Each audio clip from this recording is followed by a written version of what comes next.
కస్తూరి, ఆ నేను గ్రంథాలయానికి వెళ్ళొస్తా, తలుపేసుకో.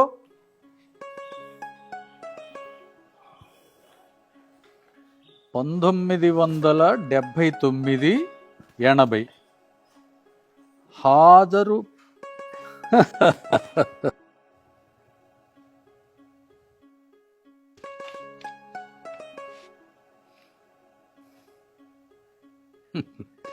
ఇప్పుడు ఎలా ఉన్నారు? వెంకట్రావు, సంజీవయ్య, మాధవ్, శ్రీలత, గౌరీ, కోటేశ్వరరావు, పద్మ. Present sir.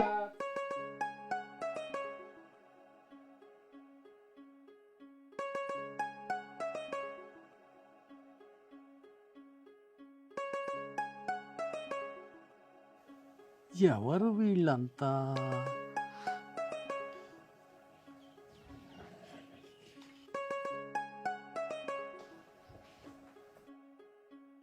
ఒరే వెంకట్రావు, నువ్వట్రా? నిన్ను 10 సంవత్సరాల వయసులో 1వ తరగతిలో చేర్పించానురా. నువ్వు ఇప్పుడు ఏం చేస్తున్నావురా? సార్ మీరు అలా చేయబట్టే సార్ ఈరోజు నేను సిటీలో 3 స్కూల్ పెట్టి నడిపించుకుంటున్నాను సార్. ఓహో, పెద్దోడివైనావురా. ఒరే మాధవ్, నువ్వట్రా? చిన్నప్పుడు చదువుకోరా అంటే దేవుడి గుళ్ళ కాడి కురికిపోయి ప్రసాదం తినేవాడివి, చదువు అంటే పారిపోయేవాడివి కదరా. చాలా పెద్దవాడివి అయ్యావు. నువ్వేం చేస్తున్నావురా ఇప్పుడు? ఇప్పుడు నేను మద్రాసులో ఒక కంపెనీలో ఇంజనీర్గా పనిచేస్తున్నా మాస్టర్. ఓహో, ఇంజనీర్ అయ్యావన్నమాట. అవును మాస్టర్. సంజీవయ్య, నువ్వట్రా? చిన్నప్పుడు మన స్కూల్లో విద్యార్థి సంఘాలకి నాయకుడిగా ఉండాలనుకునేవాడివి కదరా. ఇప్పుడు ఏం చేస్తున్నావురా? ఇప్పుడు అదే పనిలో ఉన్నా సార్. ఆహా. అమ్మా శ్రీలత, చిన్నప్పుడు స్కూల్లో చదువుకోవటానికి అమితమైన ప్రేమతో చదువు మీద ఉండి చదువుకోవాలనుకున్నావు, కానీ మీ ఇంట్లో వాళ్ళు సహకరించలేదు. ఇప్పుడు నువ్వేం చేస్తున్నావు? ప్రభుత్వ ఆసుపత్రిలో నర్సుగా పనిచేస్తున్నాను సార్. ఆహా, సంతోషం. గౌరీ, గౌరీ, చాలా పెద్దదాని అయిపోయావు. ఇప్పుడు ఏం చేస్తున్నావు? డిగ్రీ వరకు చదివేసి పెద్దవాళ్ళు పెళ్లి చేస్తే ఇంట్లో ఉండి పిల్లల్ని చూసుకుంటున్నాను మాస్టర్ గారు. ఓహో, గృహిణిగా సెటిల్ అయ్యావన్నమాట. అవునండి. సంతోషం అమ్మా. పద్మ, సినిమా రంగానికి వెళ్ళిన తర్వాత పేరు మార్చుకున్నావుగా. అయినా నిన్ను గుర్తుపట్టని వారు ఎవరులే. అయినా ఇప్పుడు ఎలా ఉన్నావు? బాగానే ఉన్నాను మాస్టర్ గారు. మొదట్లో కొన్ని కష్టాలు పడ్డాను కానీ ప్రస్తుతానికి సంతోషంగా ఉన్నాను. ఒరే ప్రసాదు, నువ్వట్రా? చాలా పెద్దవాడి అయిపోయావు. చిన్నప్పుడు స్కూల్లో ఉండగా నా ప్రియ శిష్యుడివిరా నువ్వు. ఇప్పుడు ఏం చేస్తున్నావు? నాన్నగారి కాలం చేసిన తర్వాత నాన్నగారి తరపు నుంచి వచ్చిన వ్యవసాయాన్ని, వ్యాపారాన్ని రెండు నేనే చూసుకుంటున్నాను మాస్టర్ గారు. పంటలు పండించి అన్నదాతగా 10 మందికి అన్నం పెట్టేటటువంటి మహానుభావుడు అయ్యావన్నమాట. చాలా సంతోషం రా ప్రసాదు.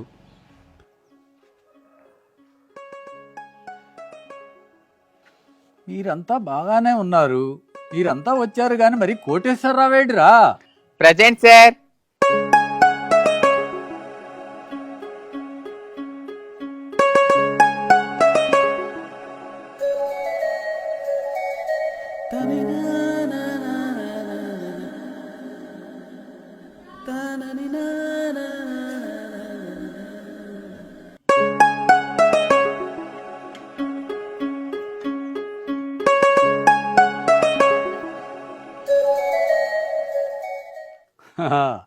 నీ మనసులో ఏదైతే ఉందో అదే చేశావు.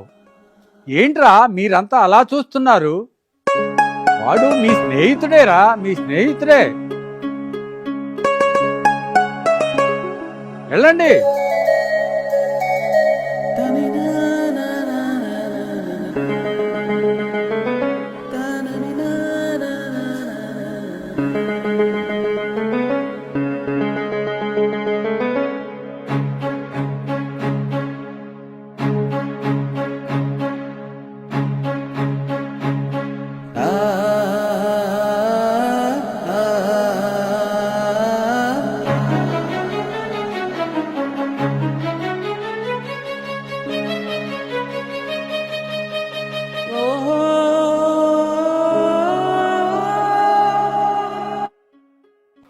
చాలా సంతోషం రా. ఒరే ప్రసాదు, ఏంటి అందరూ ఒక్కసారే కట్టకట్టుకుని ఊడిపడ్డారు? ఏంటి విషయం? ఏం లేదు మాస్టర్ గారు, మా అమ్మ నాన్న, మా అన్న చెల్లి వీళ్ళందరూ కూడా మాతో రక్త సంబంధం ఉంటుంది కాబట్టే మేము ఎదగాలని బాగుపడాలని కోరుకుంటారు. ఇందులో ఆశ్చర్యం ఏం లేదు. కానీ ఎటువంటి రక్త సంబంధం లేకుండా, కులాలు మతాలు అనే భేదం చూపించకుండా, పేదవాళ్ళు గొప్పవాళ్ళు అనే నిరుపేద భావం ఏదీ లేకుండా పిల్లలు ఎదగాలని మనస్ఫూర్తిగా కోరుకునే వాళ్ళే మీలాంటి ఉపాధ్యాయులు. చాలా సంతోషం ప్రసాదు. మిమ్మల్ని చూసి మా హడావుడి లైఫ్ని కొంచెం పక్కన పెట్టి ఒక్కరోజు మరొకసారి పాత జ్ఞాపకాలు నెమరు వేసుకుందామని వచ్చాము. మన స్కూల్కి కూడా వెళ్ళాలనిపిస్తుంది. మీరు అనుమతిస్తే పదండి స్కూల్లోకి పోదాం. ఆ స్కూల్ వల్లనేగా మీరందరు ఇంత ప్రయోజకులైంది. పదండిరా, పదండి.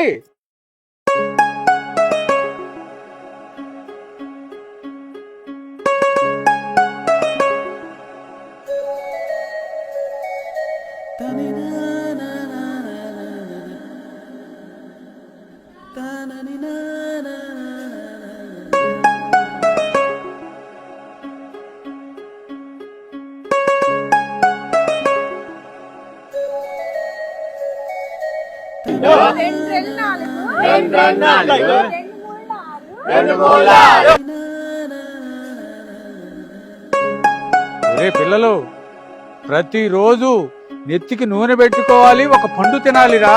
తీసుకోండిరా. తినండి మాస్టారు.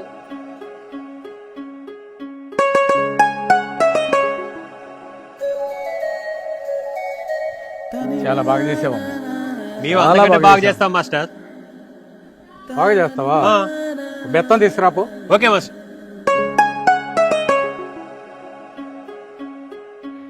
మంచి బెత్తం తెచ్చిందిరా.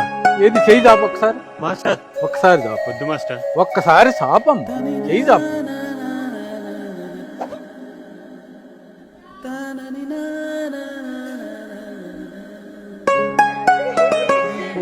ఒరే అసలు కొట్టనే లేదురా, అంత మెలికలు తిరిగిపోతున్నావు.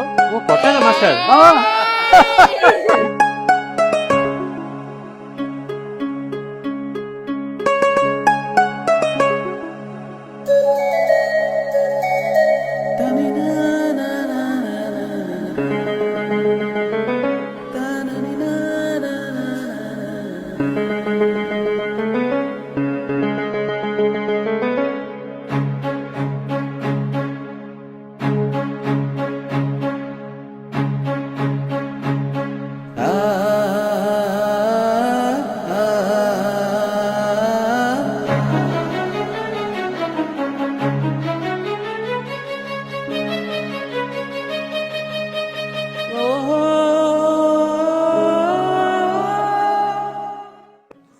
ఏదో ఒక క్షణంలో మనం తల్లిదండ్రులకైనా ఎదురు చెప్తామేమో కానీ మన గురువులకు మాత్రం ఎటువంటి పరిస్థితుల్లో కూడా ఎదురు చెప్పము.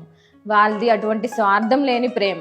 అందుకే మీరు చిన్నప్పటి నుంచి నన్ను ఇలా ప్రోత్సహించబట్టే నా కళను ఈరోజు నేను నెరవేర్చుకోగలిగాను గురువు గారు. మీకు ఎన్నిసార్లు ధన్యవాదాలు చెప్పుకున్నా తక్కువే అవుతుంది. మేము చదువుకుంటే బాగుపడతామని మాకంటే ఎక్కువ ఆరాటం మీకే ఉండేది గురువుగారు. చిన్నప్పుడు అందరూ నన్ను హేళన చేస్తుంటే అందరి దగ్గరికి వచ్చి అరే వాడు మనలో మనిషిరా అని చెప్పేసని నాతో స్నేహం చేసేలా చేశారు. మీ రుణం మీ జన్మలో మర్చిపోలేను మాస్టర్. మా ఇంట్లో వాళ్ళతో గొడవ పడి మరీ నాకు చదువు నేర్పించారు గురువుగారు. మీ రుణం ఎప్పటికీ తీర్చుకోలేను. చదువు వ్యసనం అయితే బంగారు భవిష్యత్తుని బానిస అవుతుందిరా అనేవాళ్ళు గురువుగారు. ఆ మాట ఎప్పటికీ మర్చిపోలేను గురువుగారు. మాస్టర్, నేను మద్రాసు చదువుకోవడానికి వెళ్ళినప్పుడు నా దగ్గర ఒక్క రూపాయి కూడా లేకపోతే నా చేతిలో డబ్బులు పెట్టి మరి మీరు మంచిగా చదువుకోరా అని చెప్పారు. మీ రుణం నేను ఎప్పటికీ తీర్చుకోలేను మాస్టర్. తప్పు ఎక్కడ జరిగినా చూస్తూ ఉండకుండా ఆ తప్పును ప్రశ్నించే హక్కు మనకు ఉందని మీరు గుర్తు చేశారు గురువుగారు. ఆ మాటలు ఎప్పటికీ నాకు గుర్తుంటాయి మాస్టారు. మా కడుపున పుట్టిన పిల్లలే కాదు, మా బడిలోకి వచ్చే ప్రతి పిల్లవాడు మా పిల్లవాడే అనుకునే మీలాంటి ప్రతి ఒక్క గురువుకి మేమందరం పాదాభివందనం చేసుకుంటున్నాం మాస్టర్ గారు.